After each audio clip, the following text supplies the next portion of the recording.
Hello students and friends, आज आपको जो क्वेश्चन दिए गए थे वो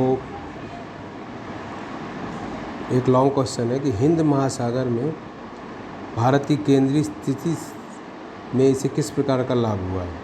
जो हिंद महासागर उसके केंद्र में भारत स्थित है, तो इसके बारे में हम देखेंगे आज कि जो भारत है वो पूर्वी और पश्चिमी एशिया के केंद्र में स्थित है और पूरे एशिया महाद्वीप से जुड़ा हुआ है। भारत के नाम पे एकमात्र पूरी दुनिया में एकमात्र महासागर है जो भारत के नाम पर है, हिंद महासागर। ठीक है, चूँकि भारत 3 तरह से समुद्र से जुड़ा हुआ है, इसलिए वो लगभग पूरी यूरोप और एशिया के सभी देशों से और ऑस्ट्रेलिया महाद्वीप से भी पूरी तरह से समुद्री मार्गों से जुड़ा हुआ है। और प्राचीन समय में भी चूँकि उस समय हवाई मार्ग नहीं था, तो जल मार्ग और बहुत ही सुगम था। नाव बनाना बहुत प्राचीन समय से लोग जानते थे।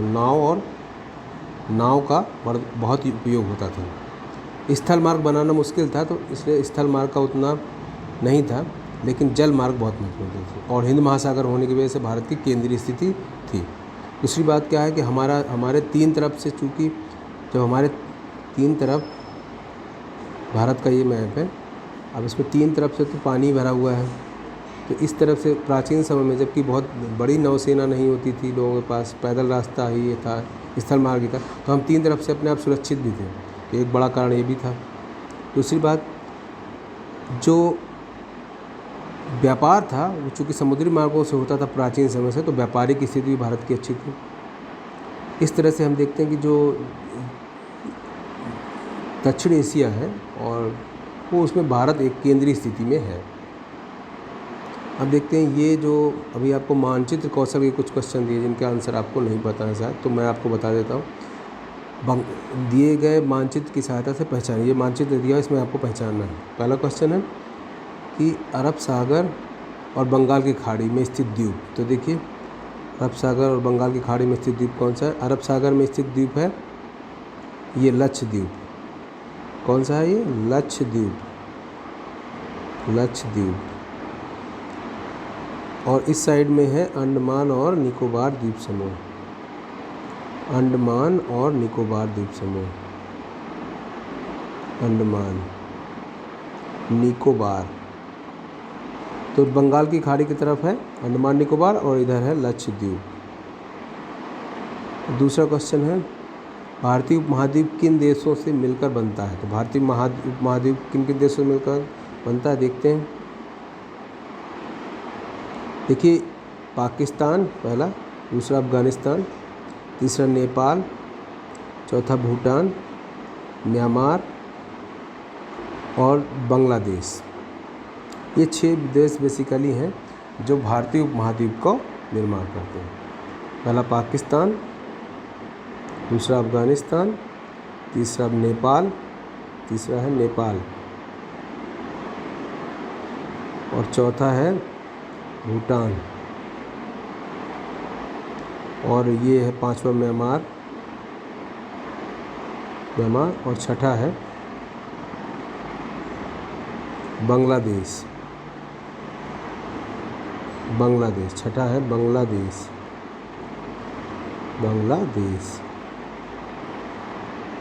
तो ये 6 है। अब देखते हैं आंसर। कर्क रेखा कौन कौन से राज्यों से होकर गुजरती है? ये वाला तीसरा कर्क रेखा। देखिए कहाँ कहाँ से गुजरती है, मैं आपको बता रहा हूँ। कर्क रेखा ये है, यहाँ से लेकर यहाँ तक। देखते हैं, कर्क रेखा गुजरात से होकर जा रही, राजस्थान। पहला गुजरात, राजस्थान, मध्य प्रदेश, झारखंड, छत्तीसगढ़।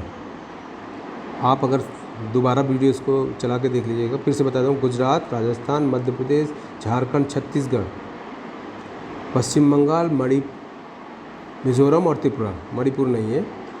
गुजरात, राजस्थान, मध्य प्रदेश, छत्तीसगढ़, झारखंड, पश्चिम बंगाल, त्रिपुरा और मिजोरम, ये राज्य हैं। इसके बाद देखते हैं, चौथा प्रश्न है, भारतीय मुख्य भूभाग का दक्षिणी शीर्ष बिंदु कौन? दक्षिणी शीर्ष बिंदु देखिए, दक्षिण का ये शीर्ष बिंदु, ये मुख्य भूमि जो हमारी है, ये कन्याकुमारी। मुख्य भूमि हमारी ये है कन्याकुमारी। ये है कन्याकुमारी है देखते हैं इसको, ये भूगोल वाले मैप से हमें क्लियर हो। ये देखिए 8.4 ये है दक्षिण बिंदु, ये जो है 8 डिग्री 4 मिनट इसको बोलते हैं, ये है दक्षिण बिंदु है। और उत्तरी बिंदु भी पूछा गया है, तो ये उत्तरी बिंदु है 37.6 मिनट, ये है उत्तरी बिंदु। ठीक है, तो आप देखते हैं और क्वेश्चन कौन सा है। उत्तरी छठा है भारत का सबसे पूर्वी और पश्चिमी देशांतर। पूर्वी और पश्चिमी देशांतर देखते हैं इसी मैप में, पूरब इस साइड में होता है, मैंने बताया आपको कई बार बताया। ये है हमारा नॉर्थ, ये साउथ है और ये पूर्व है, ईस्ट है।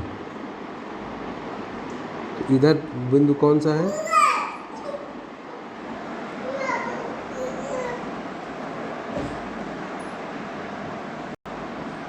इधर का बिंदु है 97 डिग्री 25 मिनट, ये है पूर्वी बिंदु।